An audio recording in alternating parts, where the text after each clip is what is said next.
नमस्कार प्यारे बच्चों, मैं डॉक्टर बिंदु पांडे एडी राजकीय कन्या इंटर कॉलेज गोरखपुर से आप सभी लोगों का कक्षा 11 की हिंदी की कक्षा में स्वागत करती हूँ। प्यारे बच्चों, हम लोगों के हिंदी के पाठ्यक्रम में काव्य सौंदर्य के तत्व निहित हैं जिन्हें हमें पढ़ना है। उसी काव्य सौंदर्य के तत्व के अंतर्गत अलंकार विवेचन भी है। इस अलंकार विवेचन को हम 3 भागों में बांट करके पढ़ेंगे।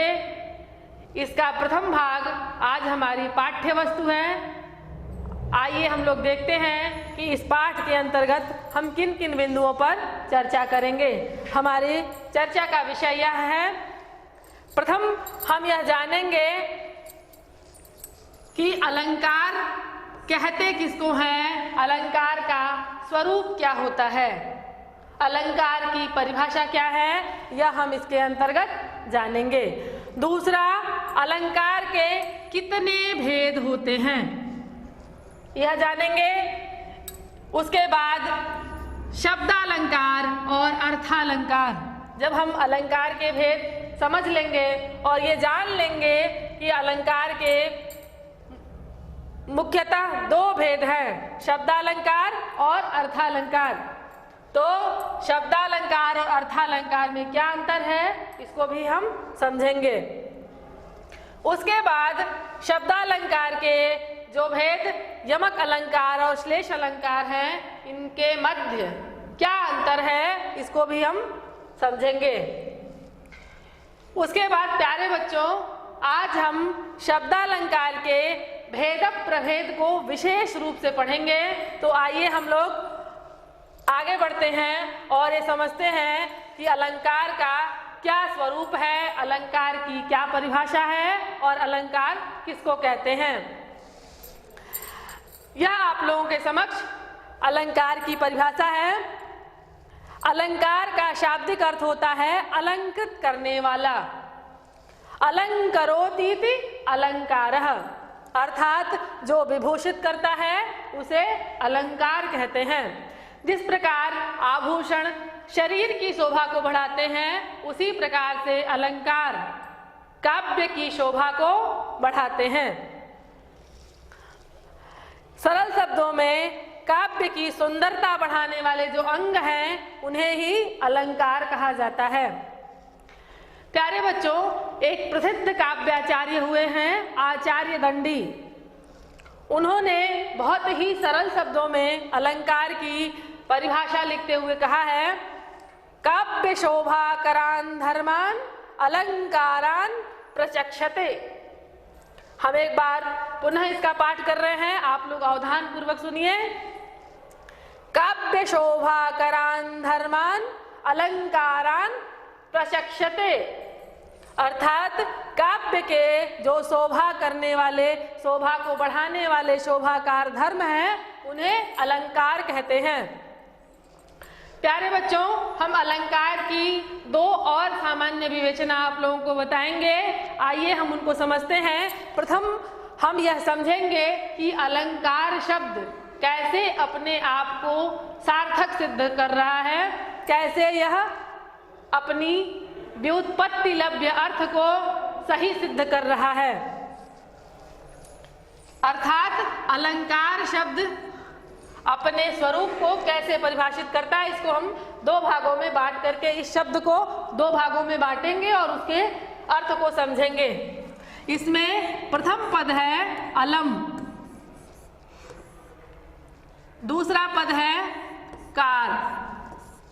अलम पर्याप्तम, पर्याप्त अर्थात जो काव्य की शोभा की पूर्णता को प्राप्त करा दें उन्हें अलंकार कहा जाता है। यह आंग्ल भाषा के मेकअप शब्द का अनुवाद भी आप यदि समझें तो मेकअप भी शोभा को पूर्ण कर देता है, उसी प्रकार से अलंकार भी काव्य की शोभा की पूर्णता में अतिशायी होते हैं, उसके बाद उसकी पूर्णता में कुछ और शेष नहीं रह जाता है, संपूर्ण शोभा से संपन्न काव्य हो जाता है। इसका दूसरा अर्थ भी है अलंक्रियते अनेनिति अलंकारः, अर्थात जो अलंकृत करने का साधन है उसे भी अलंकार कहा जाता है। इस प्रकार आप यह समझ गए कि जो काव्य की शोभा में वृद्धि करें, वृद्धि करने में सहायक हो, उसकी सौंदर्य की पूर्णता को प्राप्त करा दे, उसे अलंकार कहा जाता है। प्यारे बच्चों, अब हम ये जानेंगे कि अलंकार के कितने भेद होते हैं। प्रधान रूप से अलंकार के दो भेद होते हैं, शब्दालंकार और अर्थालंकार। प्यारे बच्चों, काव्य का जो शरीर है वह शब्द और अर्थ दोनों से मिलकर के बना हुआ है। तो काव्य संपूर्ण रूप में तभी शोभा संपन्न होगा जब उसके शब्द स्वरूप को और अर्थ स्वरूप को अलंकृत कर दिया जाएगा। तो जो शब्द को अलंकृत करे उसे शब्दालंकार और जो अर्थ को अलंकृत करे उसे अर्थालंकार कहा जाता है। हम यहाँ आज शब्दालंकार को अभी समझते हैं। जब कुछ विशेष शब्दों के कारण काव्य में चमत्कार उत्पन्न होता है तो वह शब्दालंकार कहलाता है। यदि इन शब्दों के स्थान पर उनके अर्थ को व्यक्त करने वाला कोई दूसरा शब्द रख दिया जाए तो वह चमत्कार उत्पन्न नहीं होता, वह चमत्कार भंग हो जाता है। इसलिए वहां पर शब्दालंकार नहीं होता है। शब्दालंकार का एक सामान्य स्वरूप समझिए कि शब्दालंकार में जिन वर्णों, जिन शब्दों के कारण काव्य में चमत्कृति है उनको परिवर्तन नहीं किया जा सकता। शब्दालंकार के प्रसंग में शब्दों का परिवर्तन कदापि संभव नहीं है। हम आपको एक उदाहरण के माध्यम से समझाते हैं। यहाँ उदाहरण है, कनक कनकते सौगुनी मादकता अधिकाय, वा खाए बौराय जग वा पाए गौराय। यहाँ कनक शब्द का अर्थ खाने के प्रसंग में धतूरा है और पाने वा पाए बौराय, और पाने के प्रसंग में कनक शब्द का अर्थ स्वर्ण है, अर्थात धन, सोना यह है। यहाँ पर कनक शब्द के पर्यायवाची शब्द यदि रख दिए जाएं तो यह संपूर्ण सौंदर्य विनष्ट हो जाएगा। इसलिए यहाँ पर शब्द परिवर्तन किया जाना संभव नहीं है। प्यारे बच्चों, अब हम अर्थालंकार को समझते हैं कि अर्थालंकार क्या क्या स्वरूप होता है। जहाँ काव्य में अर्थगत चमत्कार उत्पन्न होता है वहाँ पर अर्थालंकार होता है। इस अलंकार में निर्धारित शब्दों के स्थान पर यदि उनका पर्यायवाची भी रख दिया जाए, जो पूर्व के प्रसंग में, शब्दालंकार के प्रसंग में हम समझे हैं कि उनके प्रसंग में पर्यायवाची नहीं रखा जा सकता, लेकिन अर्थालंकार में यदि जो चमत्कृति उत्पन्न करने वाले शब्द हैं उनके स्थान पर यदि पर्यायवाची रख दिया जाए तो इसके स्वरूप में कोई अंतर नहीं आता है। इसका एक उदाहरण है, चरण कमल बंदौ हरिराई। यहाँ पर कमल के स्थान पर यदि जलज रख दिया गया तब भी अर्थगत सौंदर्य में कोई कमी नहीं आई, कोई भी प्रकार का यहाँ अंतर नहीं पड़ा। इसलिए यहाँ पर अर्थालंकार है।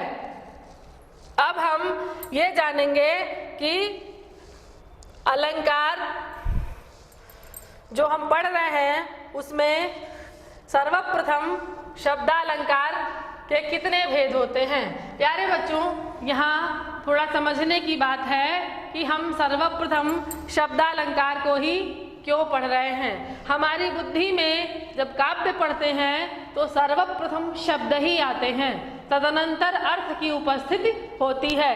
इसीलिए जो सर्वप्रथम आते हैं तो सर्वप्रथम हम उसके चमत्कार को भी समझेंगे, उसकी शोभा की तरफ भी हमारा ध्यान जाएगा। इसीलिए हम सर्वप्रथम यहाँ शब्दालंकार के भेदों को पढ़ रहे हैं। प्यारे बच्चों, शब्दालंकार मुख्यतः 3 प्रकार के होते हैं: अनुप्रास अलंकार, यमक अलंकार और श्लेष अलंकार। हम इसके एक एक करके स्वरूप को समझेंगे। अनुप्रास, अनुप्रास शब्द का अर्थ होता है, हम पहले उसका शाब्दिक अर्थ आप लोगों को बता देते हैं। अनुप्रास शब्द का अर्थ होता है अनु, अर्थात अनुगत, पीछे पीछे चलना। प्रकृष्ट रूप से, और आस जो शब्द है उसका अर्थ होता है न्यास करना, अर्थात प्रकृष्ट रूप से पीछे पीछे एक ही वर्णों की, जो वर्ण या जो शब्द आगे है तो उसके पीछे उसी के स्वरूप वाला भी उसका अनुगामी बन करके चलेगा। इस अलंकार में इसका स्वरूप विवेचन आप लोगों के समक्ष उपस्थित है कि वर्णों की आवृत्ति को, बार बार आने को अनुप्रास कहते हैं। अर्थात जहाँ समान वर्णों की बार बार आवृत्ति होती है वहाँ अनुप्रास अलंकार होता है। उदाहरण है तरन तनूजा तट तमाल तरुअर बहुछाए। इस उदाहरण में त वर्ण एक से अधिक बार आया है, इसलिए यहाँ पर अनुप्रास अलंकार है। प्यारे बच्चों, हम ये अब समझेंगे कि अनुप्रास अलंकार के कितने भेद होते हैं। अनुप्रास के कुल 5 भेद होते हैं: छेकानुप्रास, वृत्त्यनुप्रास, श्रुत्यनुप्रास, लाटानुप्रास और अंत्यानुप्रास। हम इसके क्रमशः एक एक भेदों को पढ़ेंगे। छेकानुप्रास, जब एक या अनेक वर्णों की आवृत्ति एक बार होती है तो उसे छेकानुप्रास कहते हैं। प्यारे बच्चों, हम इसका शाब्दिक अर्थ समझते हैं कि क्या है। छेक शब्द में आप सामान्य भाषा में समझिए कि एक शब्द जो है वो छिपा हुआ है। उस एक से आप ये बोध कर सकते हैं, आप ये समझ सकते हैं कि जब एक वर्ण एक ही बार आए तो वहां पर छेकानुप्रास होता है। छेक शब्द का एक अर्थ होता है विदग्ध जन, विद्वान जन, उनको यह अनुप्रास अत्यंत प्रिय है, इसीलिए उन्हीं के नाम पर इसका नाम छेकानुप्रास रख दिया गया है। उदाहरण है कहत कत परदेसी की बात। इस उदाहरण में क वर्ण की आवृत्ति एक से अधिक बार हुई है, इसलिए यहाँ पर छेकानुप्रास है। अब हम वृत्त्यनुप्रास को पढ़ते हैं।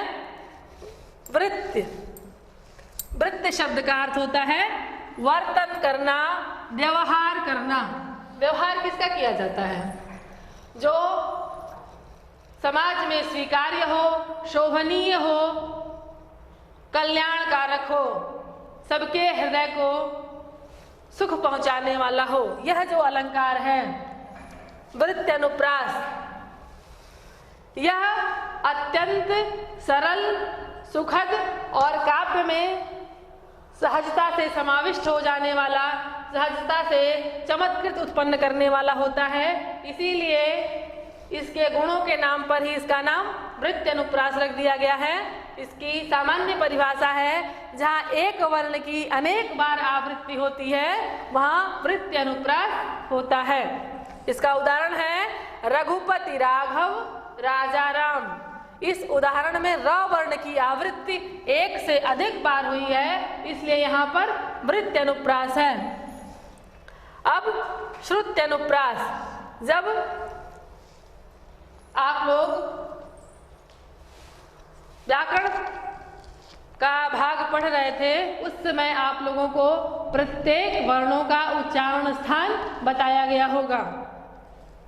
जैसे अकुह विसर्जनीयाम कंठ, इच यशानाम तालु, ऋटु रसाणाम मूर्धा, उसी प्रकार से इस अलंकार में, इस श्रुत्य अनुप्रास अलंकार में कंठ, तालु, दंत्य इत्यादि स्थानों से उच्चारित होने वाले वर्णों की आवृत्ति होती है, वहां श्रुत्य अनुप्रास होता है। प्यारे बच्चों, यह अनुप्रास कर्णों को अत्यंत प्रिय लगता है, उस आधार पर भी इसका नाम श्रुत्य अनुप्रास माना जा सकता है। आप देखिए, तुलसीदास सीदत निशिदिन देखत तुम्हारी निठुराई, यह अत्यंत कर्णप्रिय है। इस उदाहरण में दंत्य वर्ण त और द, मूर्धन्य वर्ण र, ताल वर्ण न की आवृत्ति हुई है, अतः यहाँ पर श्रुत्य अनुप्रास अलंकार है। प्यारे बच्चों, अब हम आगे देखते हैं लाटानुप्रास, जहाँ शब्द और अर्थ की आवृत्ति हो, अर्थात जहाँ एकार्थक शब्दों की आवृत्ति हो परंतु अन्वय करने पर अर्थ भिन्न भिन्न हो जाए, वहाँ लाटानुप्रास होता है। प्यारे बच्चों, लाटानुप्रास के नामकरण का एक विशेष आधार है। यह लाट देशवासियों को अत्यंत प्रिय था। लाट एक स्थान विशेष का नाम है, वहां के लोगों को यह अलंकार अत्यंत प्रिय था। हम इसको विशेष रूप से समझने का प्रयास करते हैं कि जो वर्ण अलंकार में आते हैं उनका स्वरूप क्रमशः एक ही दिखाई देता है, परंतु जब उनके अर्थ लगाए जाते हैं, अर्थ किए जाते हैं, तो उनका अर्थ भिन्न हो जाता है। इसका उदाहरण हम समझते हैं, पूत सपूत तो क्यों धन संचय, पूत कपूत तो क्यों धन संचय। प्यारे बच्चों, यहाँ क्यों धन संचय, क्यों धन संचय एक जैसे वर्ण हैं, लेकिन जब इसका अर्थ किया जा रहा है विशेष संदर्भ में, तो वो पूरी तरह से परिवर्तित हो जा रहे हैं। जैसे पुत्र यदि सपूत है तो उसके लिए धन संचय की क्या आवश्यकता है, वह तो स्वयं ही धन का संचय कर लेगा। और यदि पुत्र कुपुत्र है तो उसके लिए भी धन संचय की कोई आवश्यकता नहीं है, क्योंकि आप जितना भी संचित करके जाएंगे, जितना भी संचित करके रखेंगे उसके लिए, वह समस्त धन को विनष्ट कर देगा। इसलिए दोनों परिस्थितियों में धन को संचित करने की आवश्यकता नहीं है, आवश्यकता है पुत्र को सुपुत्र बनाने की। अब हम अनुप्रास के अगले भेद की तरफ बढ़ते हैं, अंत्य अनुप्रास। जब छंद के शब्दों के अंत में, छंद की जो पंक्ति का अंतिम भाग है, वहां पर समान स्वर या व्यंजन की आवृत्ति होती है, तो उसे अंत्य अनुप्रास कहा जाता है। प्यारे बच्चों, आप इसे सामान्य भाषा में समझ सकते हैं। जब तुकांत शब्द आते हैं तो वह अंत्य अनुप्रास कहलाते हैं। आप उदाहरण देखें, कहत नटत रीझत खिझत, मिलत खिलत लजियात, भरे भौन में करत हैं, नैन नुही सौबात। एक बार पुनः इसका पाठ हम कर रहे हैं। कहत नटत रीझत खिझत, मिलत खिलत लजियात, भरे भौन में करत हैं, नैन नुही सौबात। इस उदाहरण में छंद के शब्दों के अंत में त व्यंजन की आवृत्ति हुई है। आप इसे पुनः सुनने का प्रयास करें। लजियात, लजियात और बात, ये तुकांत पद हैं, इसलिए यहाँ पर अंत्यानुप्रास का प्रसंग उपस्थित है। प्यारे बच्चों, हमारे अनुप्रास अलंकार के बाद अब हम यमक अलंकार को पढ़ेंगे। यमक शब्द का अर्थ होता है युग्म या जोड़ा। आपने लोक में एक शब्द सुना होगा जुड़वा, वही यमक शब्द का अर्थ है। इस अलंकार में एक ही शब्द या शब्द समूह एक से अधिक बार आते हैं, परंतु वह जितनी बार आते हैं उतनी बार उनके अर्थ बदल जाते हैं। चाहे वो 2 बार आए, 3 बार आए, 4 बार आए, लेकिन जितनी बार आएंगे उतनी बार अलग अलग अर्थों के साथ उपस्थित होंगे। इसका उदाहरण है ऊंचे घोर मंदिर के अंदर रहन वाली, ऊंचे घोर मंदिर के अंदर रहती हैं। प्यारे बच्चों, यहाँ पर कवि ने राजा की प्रशंसा के विषय में बात करते हुए उसके शौर्य का वर्णन करते हुए कहा है कि हे राजन, आपके शत्रु पक्ष की क्या स्थिति है, उनकी स्त्रियां किस प्रकार से जीवन निर्वाह कर रही हैं, आप उनको देखिए। और ऐसा कहते हुए ये पंक्तियां कवि ने राजा के समक्ष प्रस्तुत की।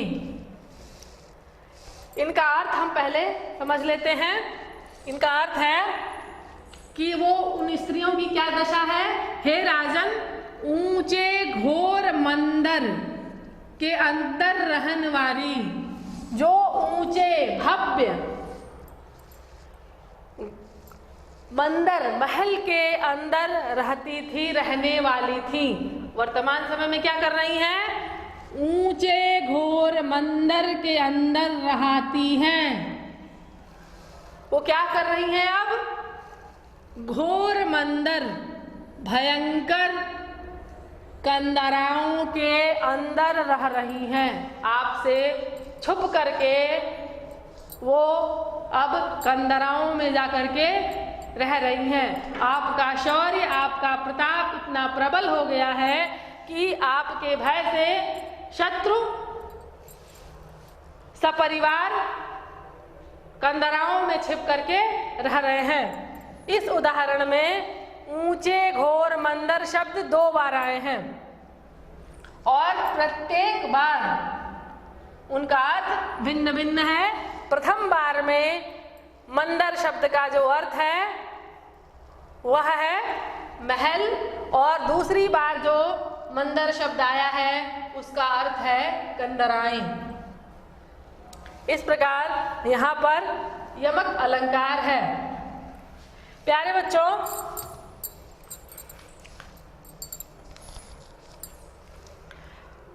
हम लोग जब यमक अलंकार पढ़ना प्रारंभ किए हैं तो इस प्रकरण में हम आपको बता दें कि यमक अलंकार और श्लेष अलंकार में क्या अंतर होता है। यमक अलंकार में जो पद होते हैं, जो शब्द होते हैं, वह एक से अधिक बार आते हैं और जितनी बार आते हैं उतनी बार उनका अर्थ भिन्न भिन्न होता है। परंतु श्लेष अलंकार में शब्द एक ही बार आता है, लेकिन एक से अधिक अर्थों से युक्त होता है। हम प्रकरण में बताएंगे आपको कि कैसे यह होता है।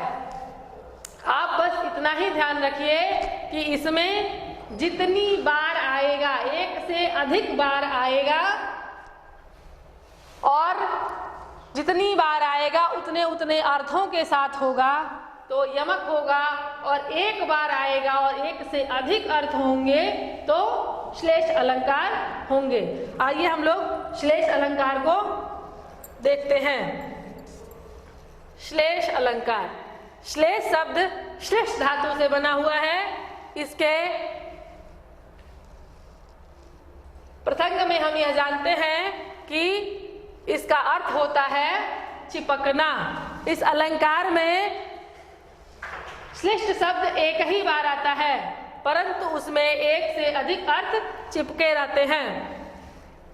जिस अलंकार में किसी शब्द के एक बार प्रयुक्त होने पर एक से अधिक अर्थ निकलते हों, वहां पर श्लेष अलंकार होता है। इसका उदाहरण है चरण धरन चिंता करत चितवत चारहु ओर, सुवरन को खोजत फिरत कभी व्यभिचारी चोर। प्यारे बच्चों, यहाँ पर जो सुवरन शब्द है, इसके 3 अर्थ हैं। प्रयुक्त तो यह एक ही बार हुआ है, परंतु इसके अर्थ 3 हैं। अब हम वो तीनों अर्थों को समझने का प्रयास करते हैं। यहाँ पर पहला है कवि। कवि के प्रसंग में हम समझते हैं कि चरण धरन, चारों तरफ राजमार्ग में जब वो चलते हैं कवि, तो क्या करते हैं? चरण भी रखते हैं, चलते रहते हैं, तो क्या करते हैं? चिंता करत, चिंता करते हैं। चितवत चारहु ओर, चितवत शब्द का अर्थ है देखना, चारों तरफ देखते हैं। और क्या करते हैं? खोजत फिरत, किसको? सुवरन, सुवरन को खोजते फिर रहे हैं। सुवरन शब्द का अर्थ कवि के प्रसंग में हो गई